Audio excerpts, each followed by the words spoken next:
Content in this video may not be suitable for all audiences.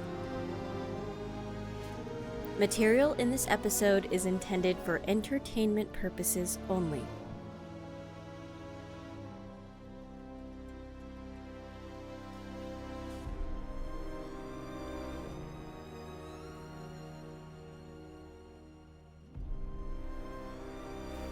So, a little update. I have been stuck in this very scary house for a while, and I couldn't really figure out why. So, I became an investigator in order to find out. Turns out, there were questions left unanswered in part 1, so I had to do a deep dive to find those answers. The book actually decided to help me with this one. I'm pretty sure it's only because the book is the one that messed up bringing me here in the first place, so now it's trying to make up for that mistake. But I don't want to be stuck here even longer, so I'm gonna roll with it. By the way, please keep in mind, I usually don't actually know what's going on, ever, so I will not promise you any real answers. But the book did have a little more to add. So, here we go.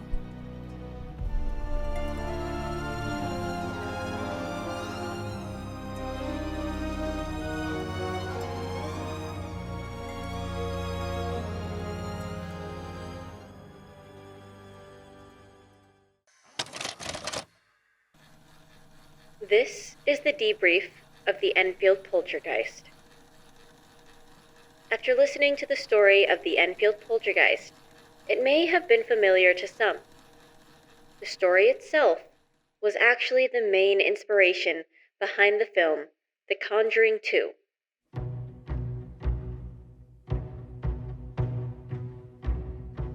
In the film, Ed and Lorraine Warren seemed to be the main investigators, but in reality, that was not the case.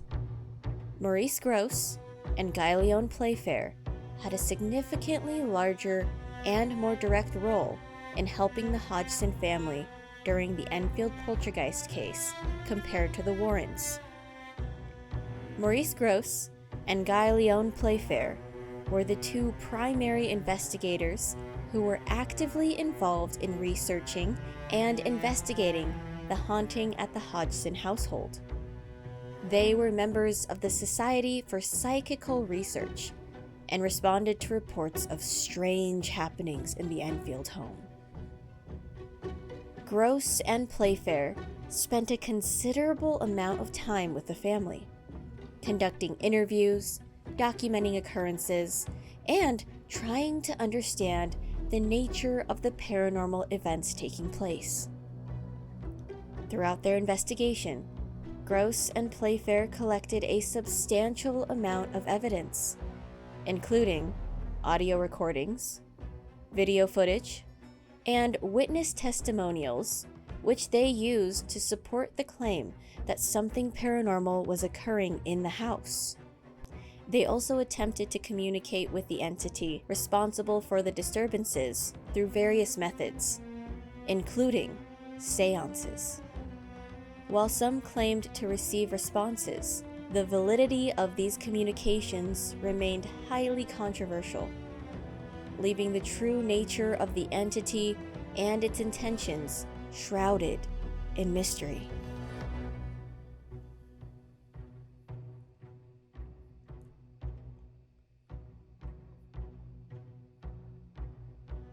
In contrast, the Warrens' involvement in the Enfield Poltergeist case were more limited.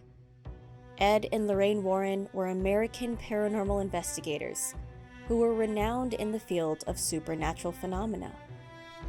They visited the Hodgson family and offered their opinions on the matter. But their actual on-site investigation was brief.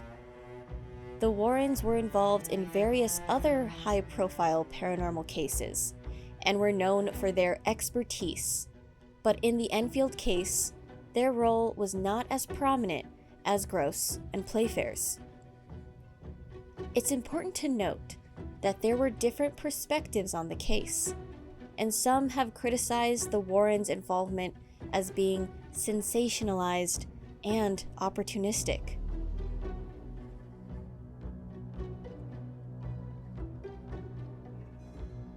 On the other hand, Gross and Playfair's investigation has been considered more thorough and well documented.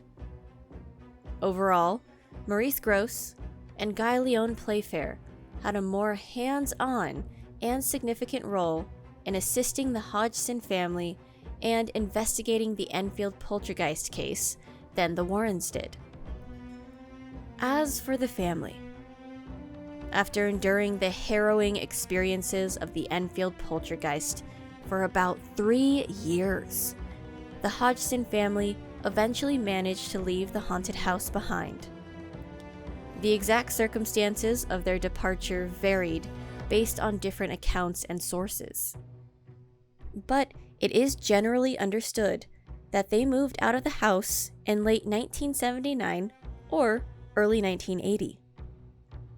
The Enfield Poltergeist became one of the most documented cases of paranormal activity in history. As with any high-profile paranormal case, the Enfield Poltergeist faced its fair share of controversy and skepticism. Some skeptics maintained that the events were either exaggerated or staged for attention and media coverage. However, many believers and investigators stood firm in their conviction that something genuinely paranormal had occurred in the Hodgson household. The haunting had a profound impact on the family members. They faced immense scrutiny from the media and public, which affected their privacy and well-being. The haunting had taken a toll on their emotional and physical health. They were relieved to leave the house and put the traumatic experience behind them.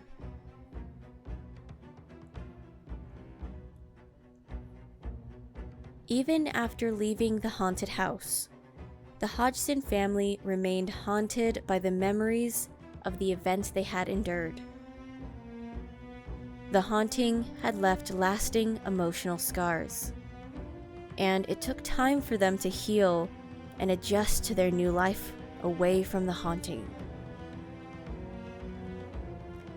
Janet, who was the primary target of the paranormal activity during the haunting, and was only 11 years old at the start of the hauntings, continued to experience unusual phenomena sporadically even after leaving the house. However, the intensity of the activity was significantly reduced compared to what had occurred during the peak of the haunting. The Enfield Poltergeist case continued to attract public interest and media coverage for years after the family had moved out. It became a topic of fascination, with various documentaries, books, and articles delving into the details of the haunting and its impact on those involved.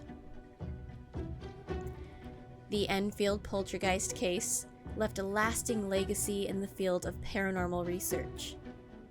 It encouraged further investigations into poltergeist phenomena and helped shape the way investigators approach similar cases in the future. In conclusion, the Hodgson family managed to escape the haunted house and leave the horrors of the Enfield Poltergeist behind them. However, the haunting had a profound and lasting impact on their lives, leaving them forever linked to one of the most famous and controversial paranormal cases in history. Their story continues to be a subject of interest and debate for those fascinated by the unexplained and the mysteries that lie beyond our understanding.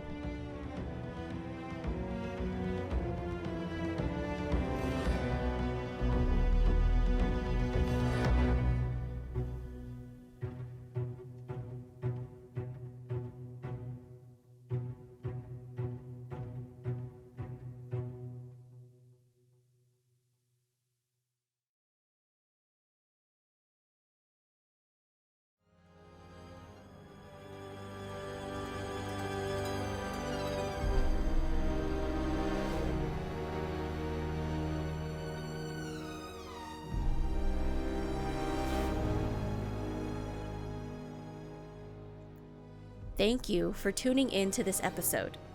The Windweaver is currently in search of true unexplained stories. If you want to share your own, please go to talesfromthewindweaver.com to submit your story. There, you can choose to tell the tale yourself or have a narrator tell it for you. Until next time, thank you for listening to Tales from the Windweaver.